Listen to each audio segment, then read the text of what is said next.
네, 박창규 국민 앵커를 모시고 진행하는 선거권의 혼술 2부입니다. 1부에서는 11월 엄청난 일들이 기다리고 있습니다. 위기도 있고 기회도 있고 반전도 있고 또 대반전도 일어나고 이런 상황이 계속 이어질 텐데. 그럼요. 11월을 이제 딱 지나면은 저는 전국이 완전히 바뀐다고 생각을 하거든요. 2025년. 2025년 전국이 완전히 바뀌게 됩니다. 네. 완전히 연말 연시부터 또 그렇게 되면은 윤석열 대통령도 탄력을 받아서 또 어떤 인적 쇄신이나 해서 국정 운영을 새롭게 시작할 수 있는 그런 계기가 마련되는데, 자, 이재명은 그래도 이재명을 따르는 사람들이 많잖아요. 현재로서는 뭐. 저는 많고 뭐 여론조사 보면은 이재명이 여전히 1위가 나와요. 워낙 사람이 없어서. 없죠. 차기 대권 주자. 그래서 단도직입적으로 한번 여쭤볼게요. 이 시사 흐름을 계속 취재를 해오시고 역대 대통령 여러 번 이렇게 취재를 많이 하셨잖아요. 이재명은 대통령이 될까? 될 확률 몇 %로 보십니까? 이거 수치적으로는 네. 정확히 말씀드리면 저는 0%다. 0%. 왜 네. 그렇게 생각하냐면요. 네. 지지율은 40%대가 나와요. 지금. 근데 이거는 물어보는 설문을 잘 보셔야 돼요. 그러니까 네. 현재 정치적으로 거론되는 사람들 중에 예.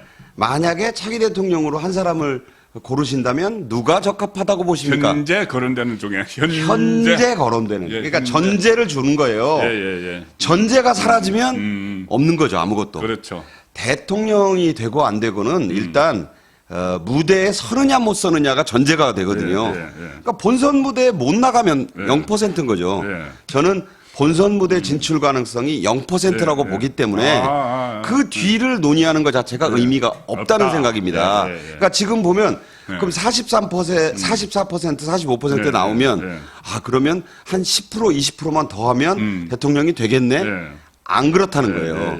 후보가 돼야만이 그 다음 단계가 그려지는 그런 게임이기 때문에 그렇죠. 2를 못 쓰고 2로 못 가거든요. 2를 얘기하는 것이 바로 그 확률을 말씀하신 질문이기 때문에 확률로 물어보신다면 저는 0%다. 확률은 0%다. 저는 그렇게 보는 이유가 절대 이 우리 국민들이 이제 보면은요 결국은 중도 무당파의 결정이에요. 캐스팅 보트죠. 그렇죠. 그러니까 지난번 대선에서도 0.73% 포인트. 그 숫자가 22만 명. 이게 이제 어떤 말하기 좋아하는 분들 얘기가 거제에서 목포 사이다. 인구가 그래요, 인구가. 거제가 22만, 목포가 22만인데 많았다 적었다 그래요. 하필 그 두 도시가. 하나는 PK의 대표적인 도시인 거제, YS의 또 고향. 목포 또 어딥니까? DJ 고향. DJ의 거의 정치적 고향이죠. 정치적 고향이죠. 그분은 뭐 신안 하이도에서 태어난 분이니까 거의 같은 생활권이죠. 중학교 때부터 거기 와서 이제 밥집하는 어머니 밑에서 공부했잖아요. 하필 그런 차이밖에 안 났어요. 자, 22만 표는요, 깻잎 반장 차이입니다. 깻잎 반장. 그렇죠. 전체 이제 유권자에 비하면은. 그렇죠. 그런데 그런 것도 두 사람의 후보가 딱 맞섰을 때 가능한 얘기입니다. 이재명이 아레나에 그 요새 뭐 글래디에이터 2 곧 나온다는데. 그건 나온대요. 뭐 난립니다. 콜로세움. 경기장 안에 들어가야죠. 들어갈 수도 없네. 콜로세움에. 칼을 잡고 들어가야 뭐 대결을 하는 거죠. 들어가기 전에 뭐 다른 데 들어가 있네. 그 전에 굶주린 사자들에게 잡아 먹히우게 돼 있다. 그래서 0%다. 제가 좀 심하게 얘기하는 것이 아닙니다. 아닙니다. 저도 0%라고 보고 0% 돼야 되는 이유를 저는 가끔 말씀을 드리는데, 저는 대통령 되면 안 된다는 이유가 저는 두 가지가 있어요. 하나는 뭐 본인의 개인의 범죄 이런 것을 떠나서 국가적으로 볼 때 하나는 만약에 조기 대선을 안 하고 2027년에 대통령이 만약에 이재명이 되면은 어떤 상황이 벌어지느냐. 그 남은 1년 동안 국회의원 22대 임기가 그대로 1년이 남아요. 그렇죠. 이 상황에. 현재의 체제가 가죠. 그렇죠. 그러면은 막 법안들을 막 낼 텐데, 사회주의적인 법안들을 막 낼 텐데, 거부권을 행사를 안 해요. 지금 같으면 양국법 이런 거 거부권 행사해서 돌리잖아요. 그렇죠. 근데 그때 만약에 좌파 대통령이 거부권 행사 안 하고 1년을 이 상태로 갑니다. 1년이면요, 대한민국의 모든 법을 바꿉니다. 다 바꿔버릴 수 있어요. 사회주의화 할 수 있습니다. 또 하나는 이재명이 만약에 대통령 되면은 나라가 대혼란이 일어납니다. 왜 그러냐면은 대통령의 불소추 특권 이게 재판 지금 새로 시작되는 기소를 못 하는가 아니면은 재판 중인 것도 중단되는가? 이거 가지고 양쪽이 완전히 나눠서 싸워요. 지금 이미 헌법학자들 사이에서는 벌써 붙었죠. 맞섰죠. 이 붙었죠. 붙어서 맞서고 있어요. 네, 맞서고 있어요. 이게 네. 만약에 딱 실제 상황이 되면 나라가 완전히 둘로 갈라져요. 둘로 갈라지고 이게 만약에 이 재판이 계속 진행된다고 하면은 대통령으로 앉아 있을 때 가장 늦게 나올 게 대장동 대법원 확정 판결. 이게 딱 나오면은 내려와야 돼요. 그렇죠. 그럼 보궐선거해야 됩니다. 저는 그래서 대통령이 될 수도 없고 돼도 안 된다. 그러니까 헌법재판소를 흔히 정치적 사법기관이라고 하잖아요. 그렇죠. 헌재 계신 재판관들을 모독하는 게 아니라 실제로 독일도 그렇고요. 외국에서도 헌재는 정치 상황에 따라서 유연하게 갑니다. 그렇죠. 좋게 말해서 유연한 거고 시류를 따르는 거예요. 예. 박근혜 대통령 탄핵 심판도 그랬어요. 그렇죠. 총선 결과나 여론이 그쪽으로 가니까 그런 판결이 나왔던 거예요. 그래서 헌재에게 또 이 모든 게 맡겨지는 상황이 지금도 있지만 그렇죠. 뭐 장관들의 또 이진수 방통위원장의 심판 뭐 다 또 헌재에 줄줄이 지금 쌓여 있지 않습니까? 맞습니다.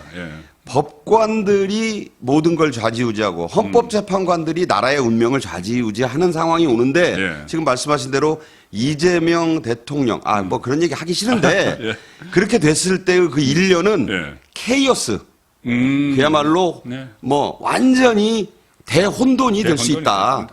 여러분이 그런 세상을 원하실지는 저는 좀 모르겠습니다. 상상도 하기 싫습니다. 그런 세상은.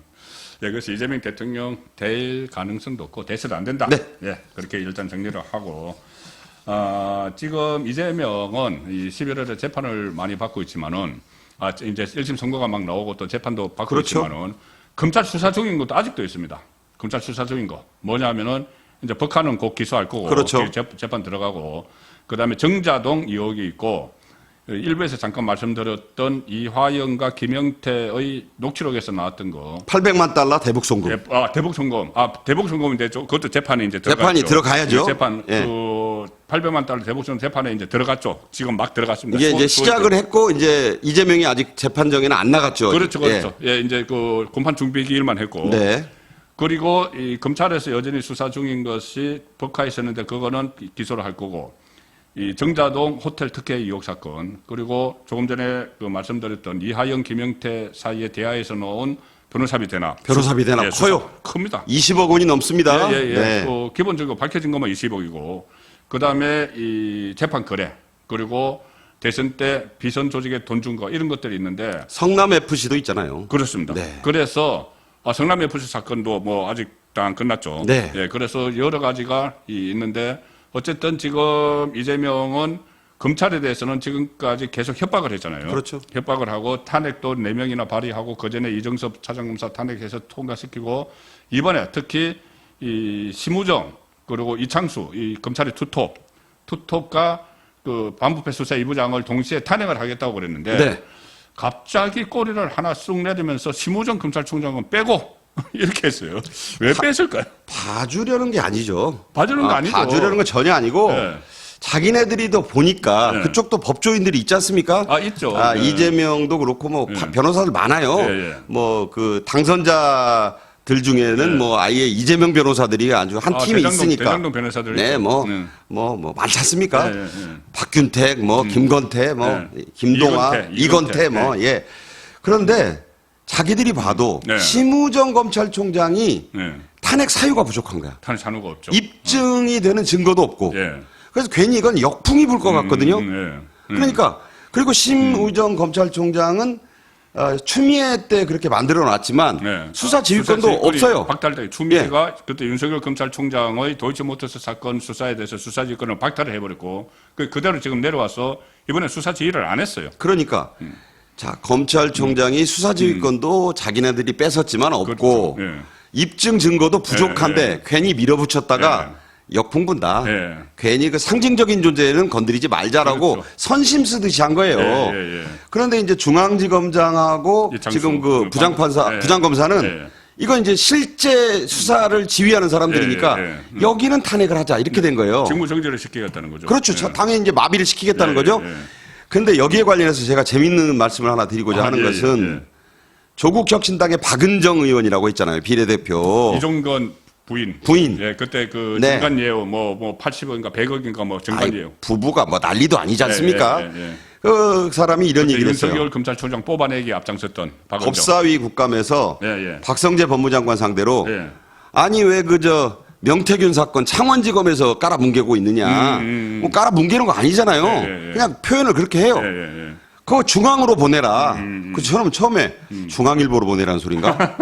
그 중앙 했어요 자꾸. 예. 그러니까 이제 박성재 법무장관이 아주 우문의 현답을 합니다. 아니 그저 우리 박은정 의원님은 검찰 출신답게 잘 아시는데 중앙을 싫어하지 않습니까? 중앙지검에 못 맡긴다. 그 수사 그 믿을 수 없다 그러는데 뭐 특수부들 사건 조작한다고 다 이야기하잖아요. 근데 왜 또 이건 중앙으로 보내라고 하시느냐? 중앙 못 믿는다면서 왜 중앙 보내라고 하시느냐? 빵 터졌습니다. 그러니까 본인도 얼굴이 빨개지고 그 주변의 기자들이랑 같이 웃었어요. 그냥 막무가내예요. 그러니까 그냥 막 우기는 겁니다. 막 우기는 거예요. 그러니까 이 선택적 탄핵, 그 아주 그냥 핀셋 탄핵을 하고 있는 거고 봐준 게 아니라 선심도 아니고 그냥 자기네들의 작전상 후퇴입니다. 그 겁난 거죠. 겁도 나죠. 예. 이게 그 심우정 검찰총장 같은 경우는 이 검찰 조직 내에서 좀 신망이 깊다고 해요. 일반 검사들 사이에. 심대평 의원의 또 아들이고. 심대평 그렇죠. 이원 전 충남지사의 아들이고. 충남의 아주 기대주 아닙니까? 예. 네. 그리고 이 일반 검사들이 상당히 이제 신망이 높기 때문에 아니 검사들이 일선 검사들이 봐도 젊은 검사들이 봐도 잘못한 게 없는데. 그러니까요. 탄핵을 시킨다. 정치적 목적으로 직무 정지시켜서 검찰 조직을 마비하려고 그렇게 되면은. 남아있는 수사를 굉장히 강도 높게 할 수가 있죠. 그렇죠. 검사들이. 쉽게 말해서 후배 검사들, 부하 검사들 열받게 만드는. 네. 그래서 더 수사에 불을 붙이게 만드는 수가 될 수 있어요. MZ세대 검사들이 빡치는 거죠. 그러니까 빡치고 자충수, 이제 나이 드신 분들이 아는 부메랑 그것이 역풍, 될까봐 역풍. 그런 거지 뭘 봐주겠습니까? 봐줄 사람들 아니고요. 겁난 거. 겁도 먹었고.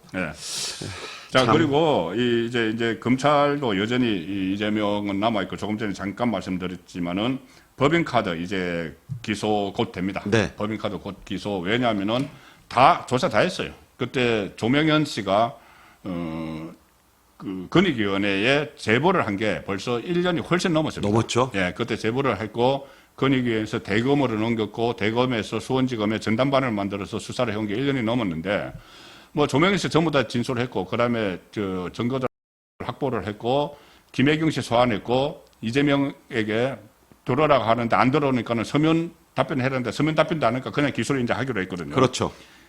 근데 이것도 보통 세 번 그 오라고 했는데 다 묵살했어요. 우리가 만약에 3번 검찰에 오라고 했는데 묵살하면 바로 구인되거든요. 세 번까지 버틸 일반 시민이 누가 있습니까? 겁도 나고. 네.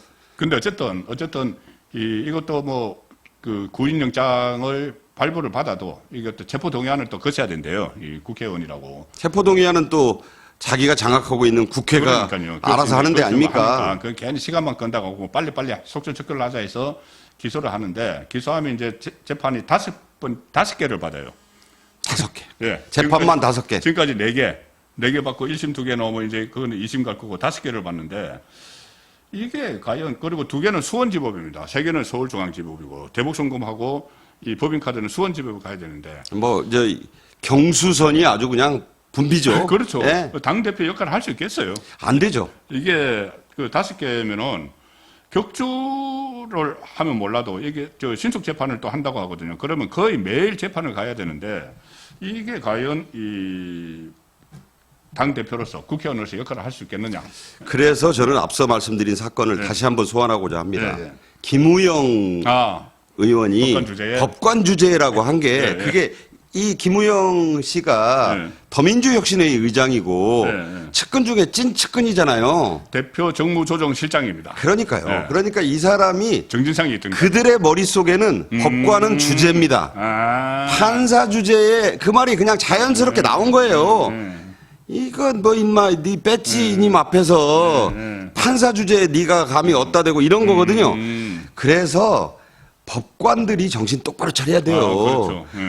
내 위치와 위상은 자기가 만들어준다. 선배도 잘 아시지만 인사는 자기가 한다는 말이 있어요. 자기 위상은 자기가 찾아서 네. 세워야 됩니다. 누가 세워주는 거 아니에요. 네.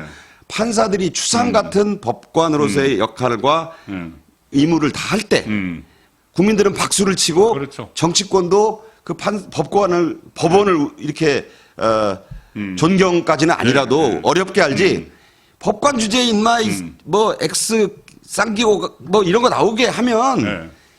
그 아마 그렇죠. 그걸 바라보는 그 발언을 듣고 본 전국의 판사들이 네. 낙다 멈춰겠을 겁니다. 잘해야 돼요. 그러니까 이게 이재명에게만 가면 약해지는 예봉. 예, 예. 그 법원 앞에 가면 눈을 가리고 양쪽의 저울과 그렇죠. 네. 이걸 들었잖아요. 네, 왜 여신. 눈을 가릴까요? 여신 있죠. 정의의 여신은 그렇죠.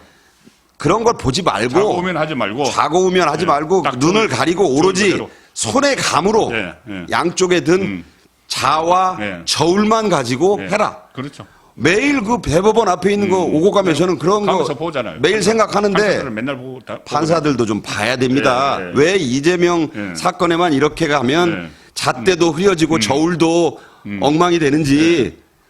예. 네. 자, 그러면 이제 5개가 되는데, 자, 제가 한번 질문을 한번 드려볼게요. 내가 만약에 5개의 재판을 받고 있다고 그러면은 어떤 재판이 제일 무서울까? 이제 좀 범죄 혐의는 놔두고 제일 먼저 선고받는 재판이 무서울까요? 아니면은 가장 중형, 뭐 징역을 오래 사는 재판이 무서울까요? 아니면은 재판받다가 법정 구속되는 갑자기 법정 구속이 되는 재판이 무서울까요? 저는요, 선배 이렇게 생각합니다. 예. 첫째는 가까운 주먹이 예. 먼 총보다 무서운 거예요. 아, 가까운 주먹. 예, 예. 예, 예. 일단 이 점잖은 표현을 쓰려니까 턱을 날리는 그러니까 뭐 무슨 통 그러잖아요. 이걸 금방 지금 돌리는 이 주먹이 무서워요. 말로 죽통. 뭐 그렇게 표현할 수 있죠. 그러니까 이건 와 있는 게 있어요. 예. 그러니까 제일 먼저 11월 15일 1심 선고가 나오면 선입선출이라는 게 있습니다. 저는 대학에서 이제 경영학을 해가지고 아, 예. 회계학에 나오는 게 first in, first out. 예, 뭐 회사 자재가에 예. 자재가 물건 제일 먼저 들어오는 거 짝짝 싸는 제일 먼저 들어오는 것보다 내가 보내잖아. 선입선출이니까 이거 먼저 사건이 온 것부터 해결해야죠. 그렇죠, 그렇죠. 국민 정의에도 맞는 예, 거예요. 예, 예. 그러니까 이게 작든 크든 먼저 맞는 게 무서울 수 있다. 저는 그렇게 봐서 1심 선고. 지금 11월 15일 나오는 선거법. 거기서 이제 예. 벌금이 빼도 박도 못하는 100만 원 이상 액수가 저는 뭐 벌금 이상 나올 거라고 예, 보지만 지금 2년이 구형이니까. 한 뭐 깎아줘도 100만 원으로 못 100만 깎는 그렇죠. 그 100만 액수가 이상. 나오는 게 두려운 겁니다. 예, 예. 그다음에 이제 10일 뒤에 위증교사. 위증교사. 요거 금고 이상만 나오면 그렇죠. 모든 게 끝나요. 예. 물론 재법은 자꾸 얘기하지만 11월 달 이제 원투 두 개가 1심에서 나오네. 좌우 스트레이트 예, 예. 훅을 맞습니다. 예, 예, 예. 그래서 그렇게 될 거라고 봐서 처음이 가장 저는 두려울 거고 사실은 형이 제일 큰 거는 제 개인적인 판단으로는 대북송금이라고 봐요. 대북선거입니다. 이거는요. 특가법상 유엔 뇌물죄. 그리고 예. 유엔 안보리 결의 위반이 그렇죠. 돼가지고 예, 예. 국제사법재판소도 잘 쳐다보고 있어요. 예, 그렇겠네. 뭐 대북제재 위반이니까 돈 갖다 줬으니까. 한국의 유력 정치인 혹시 대통령 당선자가요 국제사법재판소에 가보십시오. 이거 얼굴 못 듭니다. 그렇죠. 그래서 저는 그거고 진짜 배기로 큰 거 백현동, 대장동, 아, 4개 묶여 있는 거. 네, 4종 세트 있잖아요. 대장동, 백현동, 위례신도시, 성남FC. 그거는요 음. 재판 끝나봐야 알지만 그 유창훈 앞에서 싹싹 빌었던 예, 예. 이거 다 받으면 무기징역 50년까지 있어야 될지도 모릅니다. 네. 본인이 얘기를 한 거예요. 자기 입으로. 아, 그렇습니다. 유창원한테 그렇게 이야기했죠. 그런 것이 있기 때문에 셀 수가 없네요. 예, 예. 그래서 저는 이름을 그렇게 붙여봤어요. 세븐일레븐이다. 세븐일레븐. 7개 사건, 11개 혐의, 5개 재판. 맞습니다. 세븐일레븐에 가서 5개 산다고 생각하시면 돼요. 네. 4개에서 이제 5개 됐으니까. 네, 이제 5개입니다. 그러니까 사건이 이제 7개에서 8개로 늘어나겠죠. 그렇죠. 그러니까 혐의도 이제 또 더 늘어나겠죠. 늘어나죠. 세븐일레븐이에요. 네, 알겠습니다. 그러니까 어마어마합니다. 이건 예. 무슨 단군일에 이런 사람이 있었나 싶어요. 선입선출 조금 전에 말씀하시니까 서종욱 변호사가 이제 서종욱의 법대로에서 선입선출을 자주 이야기하는데 뭘 놓고 이야기하느냐면 조국 씨를 놓고 이야기해요. 조국. 조국 대법원 이제 형사 3부에 가 있는데 그렇죠. 이 대법원도 판결 내리는 게 선입선출이다. 그렇죠. 쌓인 게 많은데. 쌓인 게 선입선출인데. 아니, 뭐, 오래된 것부터 빨리 먹어야죠. 그러니까 그 조국 앞에 있던 게 3부에 대법원 3부에 조국 앞에 있던 게 조희연 사건이라면 조희연. 아, 그 유명한 서울교육감. 예, 조희연 네. 이제 대부분 해서 날아갔잖아요. 날아갔죠. 그 이제 그 조국 앞에 있는 사람이 없다는 거야. 없죠. 그럼 이제 조국한테 판결을 내려야 된다. 그래서 조국밖에 없어요. 예, 예. 그러니까 이번에 영광곡성에서 뭐 패퇴했잖아요. 그럼요. 예. 그러니까 그냥 그 지민비조인가 뭐 그런 예, 거 그거는 이제 무슨 새, 총선 때. 새 같은 그거 다 예. 끝났습니다. 지민비조는 이제 그때 뭐 지역구는 민주당, 뭐 비례대표는 조국당 뭐 이렇게 했는데 그거 다 끝났고요. 그거 다 끝났죠. 이번에 영광곡성에서 3등으로 다 끝났잖아요. 예, 예. 그러면서 이제 호남인들도 예. 이제 그건 다 총선용이었고 그리고 뭐 조국이 뭐 어떤 사람인지 다 아는 거죠 이제. 조국 부산 사람이고요. 예. 그 파렴치범입니다. 네, 파렴치범 맞습니다. 뭘 그렇게 그 전남 영광곡성에서 뭐 내 새끼 챙기듯 하겠어요. 월세살이 하고 한다고 해도 이제 정체가 다 탄로났습니다. 한준호라고 전주 출신의 그 검찰대책위원장이라고 있어요. MBC에서 아나운서 15년 하다가 그때 비서실장도 했던. 요번에 뭐 키 크고 잘생겼다 그래서 조국이가 그 돌아다니니까 우리도 잘생긴 애 있어 하고 내세운 게 키 180cm 넘는 그 한준호입니다. 한준호 그걸 며칠 전에 그 이야기까지 했잖아요. 이제 우리 법원 그 판사들도 댓글을 다 보니까는 우리 댓글을 하나라도 남겨가지고 판사들을 압박하자 이런 이야기까지 했던 사람이잖아요. 그 친구가 아나운서하고 이제 노조위원장 하다가 경기도 고양 을에서 2번 배지를 달았잖아요. 유명한 사건이 있어요. 그 잼카라고 있어요. 잼카. 제명이 차라는 얘기지. 예. 그 잼카에서 뭐 온갖 방송하잖아요. 네, 맞아요. 거기에 둘을 태웁니다. 그때 정봉주 1등 할 때 제일 먼저 누구 태웠어요? 김민석 태웠고. 김민석 태워서 힘 팍 실어줬죠. 그 다음에 한준호 태웠어요. 한준호 태웠고 저 정봉주는 제일 끝에. 그래가지고 띄워주니까 순서 어떻게 됐습니까? 다시 1등 김민석. 맞아요. 한준호가 무난히 세입됐잖아요. 그래가지고 이게 얼굴 잘생기고 뭐 이걸로 이제 조국이하고 한번 얼굴 대결 해봐 하고 내려보냈더니 뭐 어디 뭐 모텔에 가서 묵었는데 뭐 호화 모텔이라 그래야 호텔이라 그랬는데 본인이 또 그 6만 원짜리 그 모텔에 묵었어요. 수준이 딱 그 정도예요. 그 친구 뭐 무슨 검찰대책위원장을 합니까? 그 자꾸 언론인 그러는데 언론인 아닙니다. 네. 언론인들 사이에서는 언론인의 기존을 상당히 좀 엄격히 보는 쪽도 있습니다. 선배나 저나 좀 그런 건 아니잖아요. 그러니까 가령 예를 들어서 그 7시간 통화 녹취한 그 서울의 소리 이명수 어떤 데 자꾸 기자라고 하는데 아니죠. 기자 아니죠. 예. 파파라치입니다. 파파라치죠. 네, 맞습니다. 자, 기자들이 이렇게 정확하게 표현을 할 줄을 압니다. 네, 그럼 사실이니까. 네, 기자 아니고 파파라치다. 예. 드디어 기다리던 11월 이제 시작됐습니다. 시작됐고 여러 가지 이 변곡점이 11월에 막 있을 텐데 변곡점이 있을 때마다 우리 국민 앵커 박상규 앵커 모시고 또 더 깊은 속풀이를 해보도록 하겠습니다. 마지막으로 끝으로 딱 그만 한마디. 퍼펙트 스톰도 배를 묶으면 뚫고 나갈 수 있습니다. 그 영화 속에서 조지 클루니의 배는요 혼자서 올라가려다가 끝내 안 돼가지고 뒤집어졌어요. 지금은요 배를 묶어야 할 때입니다. 그러면 작은 배도 뚫고 나갑니다. 그게 뭐냐 연환계. 삼국지에 나오는 배를 사슬로 묶어야 될 때다. 그러면 뚫고 갈 수 있습니다. 우파의 배를 묶읍시다. 고맙습니다. 감사합니다.